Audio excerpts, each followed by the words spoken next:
जय माता दोस्तों। अगर आपका जन्म किसी महीने की 1, 10, 19, 28 तारीख को है तो ऐसे जातकों के लिए कुछ ऐसी 2-4 सलाह मैं आपको कुछ ऐसी जानकारी देने जा रही हूँ जो कि आपके लिए मददगार साबित होंगी। आपको अपने जीवन में आगे बढ़ने में आपके लिए मददगार साबित होंगी और साथ ही आपके जीवन में अगर कोई परेशानी, कठिनाई आ रही है वो भी आपकी दूर हो जाएँगी अगर आप इन जानकारियों को अपने जीवन में अपनाते हैं तो। तो सबसे पहले कौन-सी जानकारी है कि दूसरों से अगर आप काम करवाते हैं और अक्सर सत्ता या बल से काम लेते हैं, यानी कि आप अपने ईगो में आकर के, अपनी अकड़ में आकर के किसी से काम लेते हैं, तो आपको ऐसा हरगिज़ नहीं करना चाहिए। कोशिश करें कि आप अपना काम प्यार से करवाएँ, दूसरों से जब भी काम करवाएँ तो प्यार से करवाएँ क्योंकि अकड़ में करवाया गया अपनी जैसे अगर आप अपने सत्ता के बल पर, अपने खुद के बल पर काम निकलवाते हैं किसी से, तो उसमें वो वाली बात नहीं होती जितना कि आप जितने बात अगर आप किसी से प्यार से काम करवाते हैं उसमें होती है क्योंकि जो प्यार से हम काम करवाते हैं किसी दूसरे से तो क्या होता है कि इंसान सामने वाला एक तो मन से करता है और एक साफ-सुथरा कार्य करता है। जैसे कि वो काम जो आप करवा रहे हैं वो आपका कार्य अच्छा बन पाता है।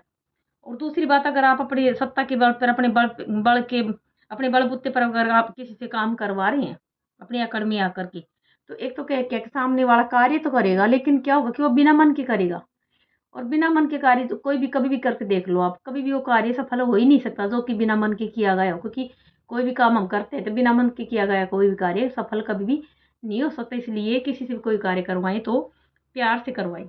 और दूसरा, दूसरों के दोषों को देखने की बजाय आपको उनके गुणों को भी देखना चाहिए क्योंकि हर धरती के ऊपर कोई भी ऐसा इंसान नहीं है जिसके अंदर अगर उसके अंदर दोष है तो उसके अंदर गुण भी होते हैं। सभी इंसानों में अगर किसी में गुण है तो किसी में मतलब दोष और गुण दोनों चीज़ें हर इंसान में पाई जाती हैं। तो इसलिए कभी भी दूसरों के दोषों को देखने के बजाय उनके गुणों को भी आपको देखना चाहिए क्योंकि ज़रूरी नहीं कि हर इंसान के अंदर दोष ही हो और गुण भी होते हैं हर इंसान में।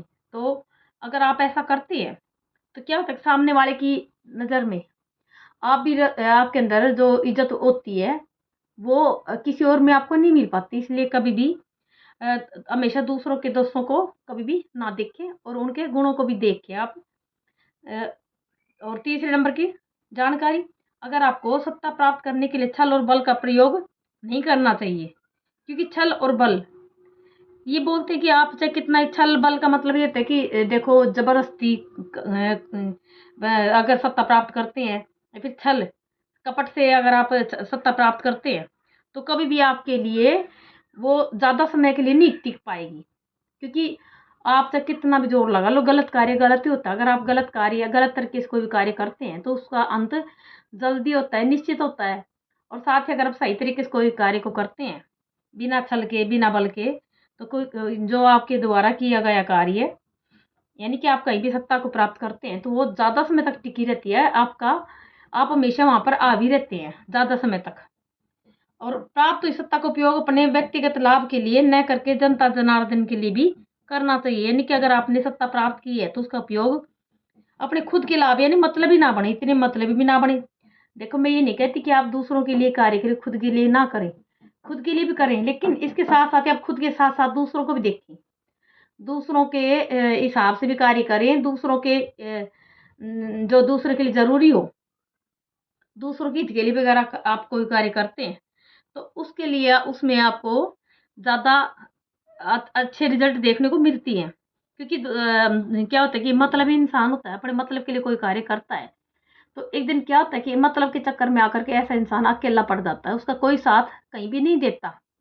कोई कार्य भी अगर वो कर रहा होता है, तो क्या होता है कि वो अगर आप खुद के लिए कार्य करते हैं, तो कोई भी आपका साथ नहीं देगा। साथ ही अगर आप कोई कार्य करते भी हैं, तो उसको बिगाड़ने के लिए सब आ जाते हैं। तो ऐसे में दूसरों के हित की भी आपको सोचना चाहिए। कोई भी कार्य करते हैं तो दूसरों के हित का भी सोच कर भी ये कार्य कोई भी कार्य आप कर सकते हैं। तभी आपको आपके काम में ज़्यादा सफलता प्राप्त होती है। और चौथा है आपको मानसिक तनाव से दूर रहना चाहिए, वरना आपको हाई ब्लड प्रेशर की शिकायत हो सकती है। क्योंकि जब हमारा जो दिमाग है वो ही हमारा ठीक ढंग से काम नहीं करे, यानी कि मानसिक तनाव से क्या होता है कि हम डिप्रेशन में चले जाते हैं।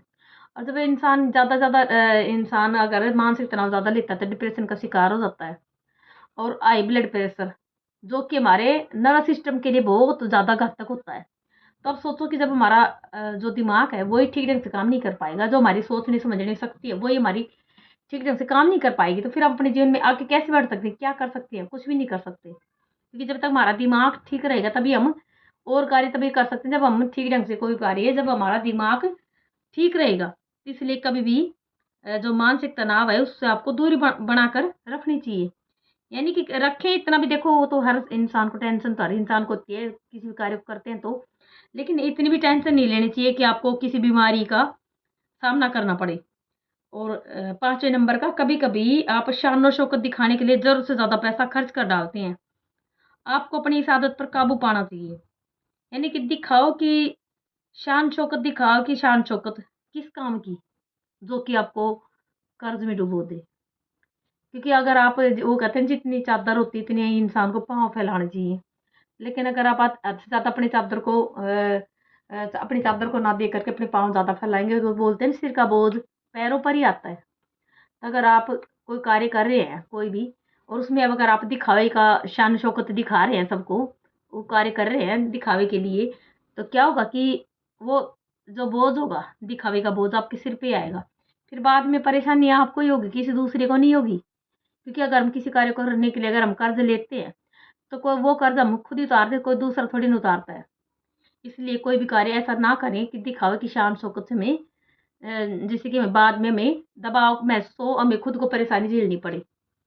और छठा, कभी-कभी आप निरंकुश हो जाते हैं जो कि आपके लिए शुभ नहीं होता। इससे आपको खतरा पहुँच सकता है।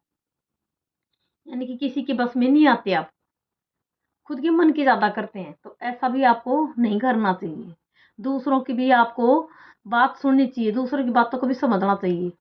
निरंकुश जो जो इंसान निरंकुश हो जाता है, तो वो क्या होता है कि ऐसा इंसान अकेला, इतना अकेला हो जाता है कि उसका कोई भी साथ देने वाला उसको नहीं मिलता। उसके अहम भाव में चल के, ईगो में चल के ऐसा इंसान अकेला हो जाता है।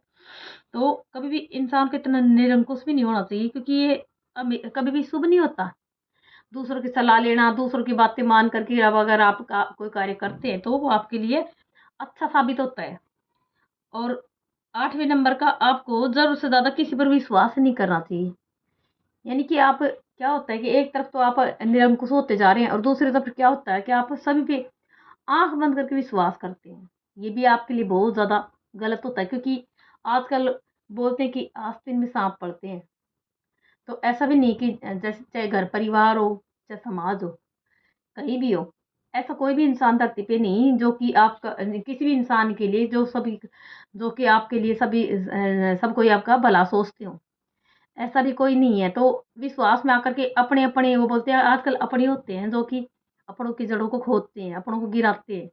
सबसे बड़ी भूमिका अपनों की होती है। इसलिए कभी भी मैं ये नहीं कहती विश्वास मत करो, करो लेकिन इतना भी नहीं कि आँख बंद करके, कि बाद में ऐसा नहीं हो कि आप किसी पे आप आँख बंद कर विश्वास करो, वो ये इंसान एक दिन आपको ऐसे गड्ढे में गिरा दे कि आपको उस गड्ढे से निकलने का रास्ता भी दिखाई ना दे, और अंत में आप को मतलब मौत के अलावा कोई रास्ता ना सूझे। तो ऐसे कभी भी किसी के ऊपर आँख बंद करके विश्वास भी नहीं करना चाहिए। लास्ट में 9वां, विवाह से पहले भी आपको स्त्रियों से दूर रहना चाहिए, वरना आपकी बदनामी हो सकती है। ये इस कार्य को भी आप, इस बात में भी आपको विशेष ध्यान देना चाहिए। क्योंकि देखो, जो शादी के पहले जो हमारे विवाहेतर संबंध होते हैं, वो हमें पूरी उम्र परेशान करते हैं। क्योंकि जो शादीशुदा ज़िंदगी होती है, शादी के बाद की पति-पत्नी की, उसमें जो संबंध बनते हैं, उनसे तो क्या हो कि हमारे समाज के अंदर आप एक, जैसे कि अगर आप उसमें ईमानदारी बरतते हैं, तो वो ज़्यादा आपके लिए ज़्यादा अच्छा होता है। जो कि शादी के पहले अगर आप किसी से संबंध बनाते हैं, तो पता नहीं कौन-सी क्या गलती हो जाए। पहली बात वो, उसमें क्या होता है कि पहली बात तो देखो, ऐसे जो अवैध संबंध होते हैं उसमें बदनामी के अलावा कुछ मिलता भी नहीं है। तो कभी भी शादी विवाह से पहले कभी भी ऐसे कोई संबंध ना बनाएँ जिससे कि आपको ज़िंदगी भर बदनामी का दंश आपको झेलना पड़े। जय माता दी।